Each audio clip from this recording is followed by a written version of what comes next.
This is round one of the FHGT 2019 here in sunny Stockport. It is sunny. It's a glorious day. It is a lovely day. This is Rob and Darren.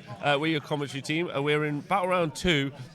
We're seeing Donal versus Matt with Megakin and Nurgle versus Seraphon. Seraphon have also got a Gotrek ally who's here, who basically battled 30 plague bearers on his own, took it to them, and is on the win.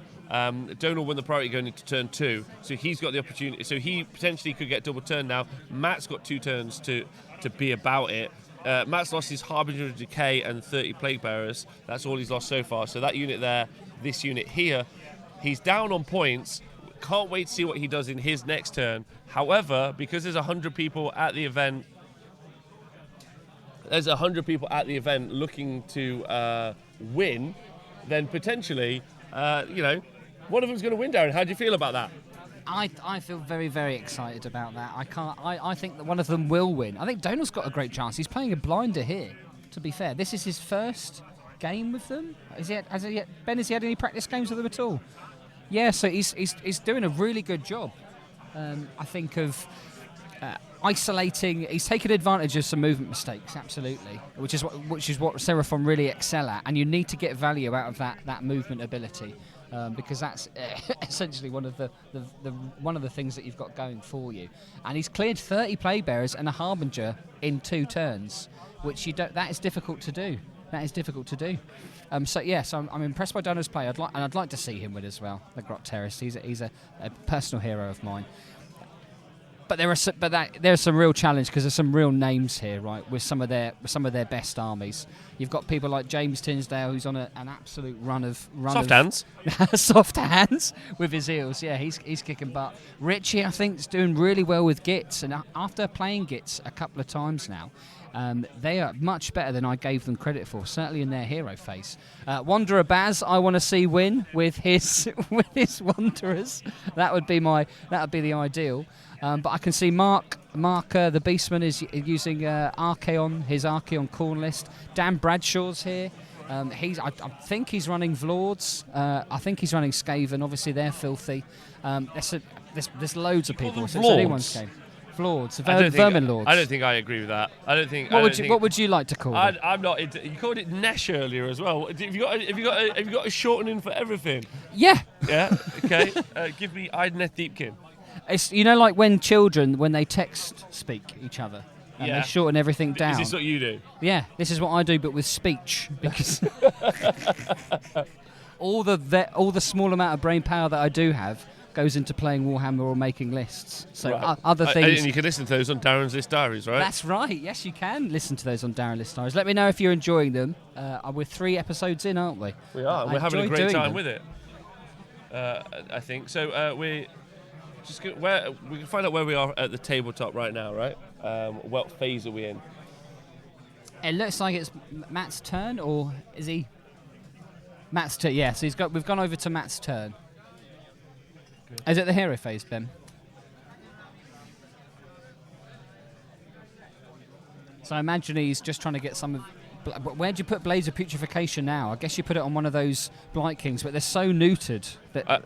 While we find out what the hot goss is from the table, and we see what could happen in Matt's turn, we're going to go over to our man in the field who needs no introduction, but I'll give him one anyway. He's quick, he's sharp, he's fast, he's devastatingly charming. It's Owen with what's happening at the rest of the tournament. Thank you, Rob. Yes, so we've got stories. Of course we've got stories. I'm looking over to my shoulder and we're actually getting a few results in. Brian Carmichael, Mr. Hobby Killer, with his Slanesh. He's just got the win. He's knocked out 9 Storm Fiends. I don't know why they didn't just shoot him off, but obviously we'll have to dig into that detail.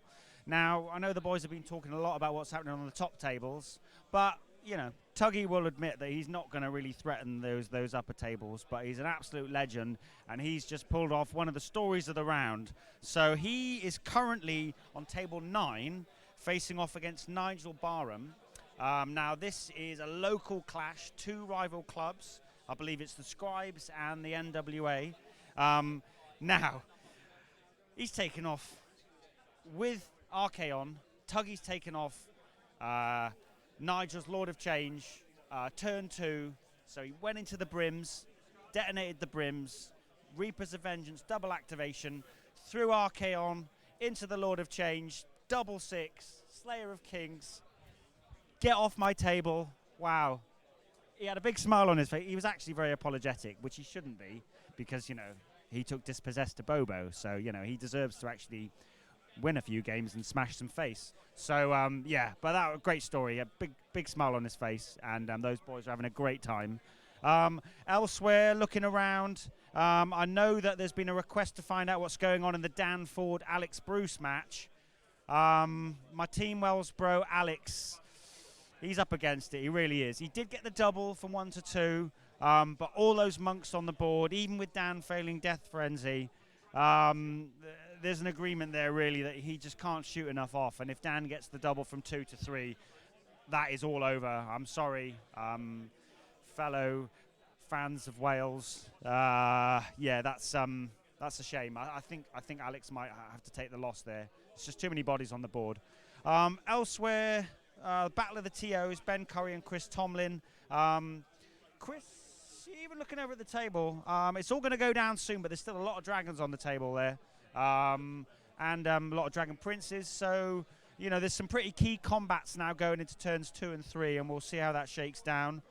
Elsewhere, Byron's pick has proven to still be solid.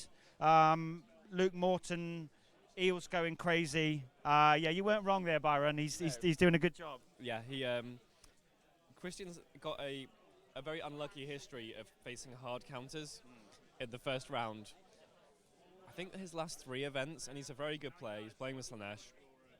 He knows the list inside out, back to front, gets a lot of practice in, and he just rocks up and then looks at like a hard counter to his army round 1, and it's a very good player. So he's set for a submarine now. He got both his secrets, which is good. Okay. But that game is over, is it? It looks it. It looks it. Luke had a very, very strong kind of initial turn.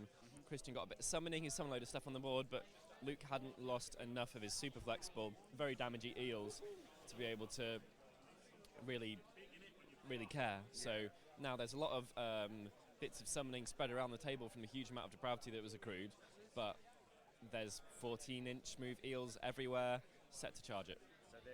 They can just be so reactive, those eels, can't they? And on a mission like this, you know, the primary objective pops up from one side to the other, and those eels can go and get it. So Luke's got the power spread across 5 units of varying sizes, and he's got the thralls as well, which are just kind of keeping safe in different areas. So I think he's getting to play on his terms.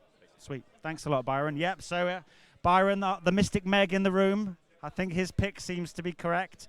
Outside of that, somebody I haven't really checked in on, Andy Hughes, another Team Wales bro.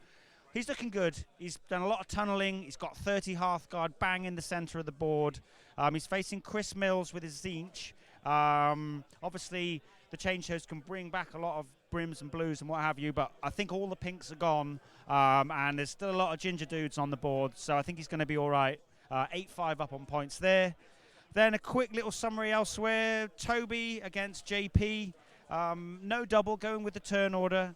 The Vortex has been bouncing backwards and forwards, on the table, off the table, back again. Yeah, it's very much in the balance, though. It's 5-4 to Toby.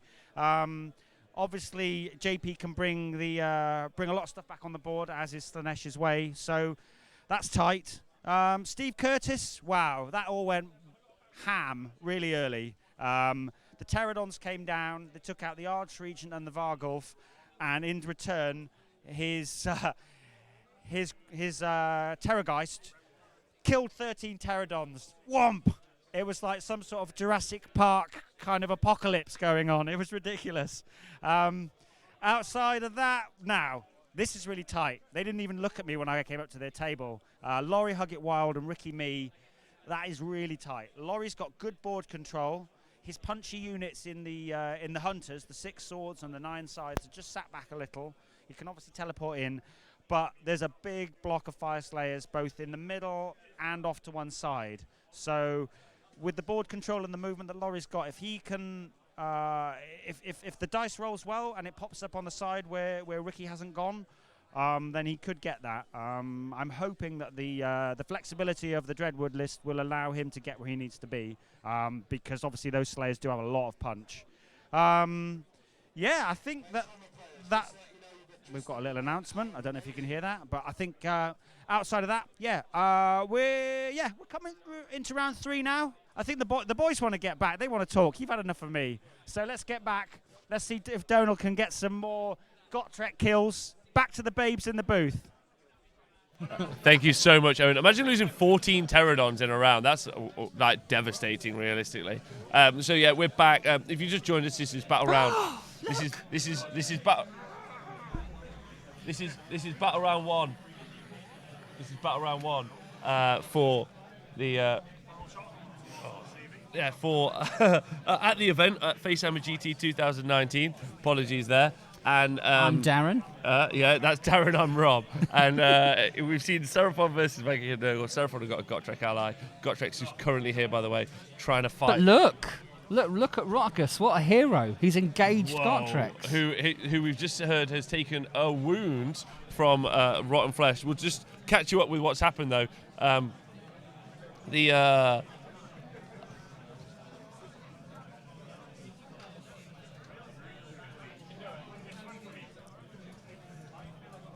Okay, so to catch you up where we're at, we're at the bottom of turn 3. Just make sure that's right. It is bottom of turn 2, Darren. Sorry, I got that wrong, right? Yeah. And the Plague Bearers have charged in. The Glotkin has decided to go into Gotrek. He's decided, I'm not waiting for the fight. I'm coming to you. He's taken a wound in return. Well, he took a wound in the hero phase, apparently. He's taken no wounds. Oh, no. Oh, he took a wound from the charge. Yeah, because Glotkin does D3 mortal wounds when he charges in. Absolutely. And he took a wound from that, but not from the swings. Another thing from Ben is the Blight Kings on the far right rolled an 11 for their charge, but haven't taken advantage of it. They've only moved 3 into the Skinks, whereas they could have used that 11-inch charge to slingshot round to the Saurus Warriors and take on that objective, like I mentioned before, but that hasn't happened. So those slow Blight Kings have been even when they roll an 11, have only gone 3 inches. He has only got 3 inches. He's only gone 3 inches, yeah. If you roll an 11, make use of it. That's a lesson. Yeah, so what would Darren, with that 10-inch charge, what would you have done? Well, the Skinks have now just retreated away from them as well, so they're not even going to get to swing. Oh, the poor buggers.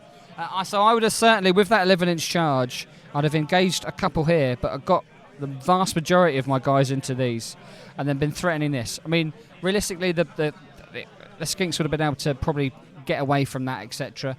But it does mean that these Blight Kings are much closer to this objective. But then they're now not, because they only selected to go 3 inches, poor buggers. I don't know why. Has Gotrek swung yet? Oh! He hasn't swung yet. So do you think that's going to be the battle? Do you think there's going to be a big fella This doing is what we the wanted, Lord's right? work? He spent the entire game staring him out, and it's worked because Glotkin has walked towards him. That's impressive, isn't it, from Matt? Yeah. Good man. Salamanders died to Rotigus. I'm very sad about that. I love Salamanders. They didn't perform in this game, did they? You can take a maximum of 12, and I argue that you should. I would take an Astroloth Banner Bearer, but that's you should have done when they were 40 points before. That was absurd, wasn't it? That was absurd. However, you still get a bonus discount. So if you take 3, you get them for 120. So they still. Yeah, that's still good. So that's really good. So there's still 40 points if you take max 3. And if you took 12, it's not a lot of points to invest, 360 points, but potentially you could be doing 12 d6 damage. Yeah. Which people are not a fan of. No. Plus all the d3s. And also, there's oh, there we go. There was a lunar head there. That's the bad moon, isn't it? That is the bad moon. I'm going to write that in pen on the back of his head. So you see the Skinks are retreating out of combat. So what they did, they've charged, they've retreated. They're retreating here. Our table boss, Benjamin Sava, who's arguably got one of the best win rates in all of Age of Sigmar, he's just exclaimed, Skinks are so good. Skinks, I can confirm, Skinks are so good. I don't know if he knows that his Daughters of Cain army at some elements also can retreat and charge, and whether or not it's similar, but they don't do as much damage. I don't know if you've noticed. Well, it costs nowhere near as many points as well. That's true.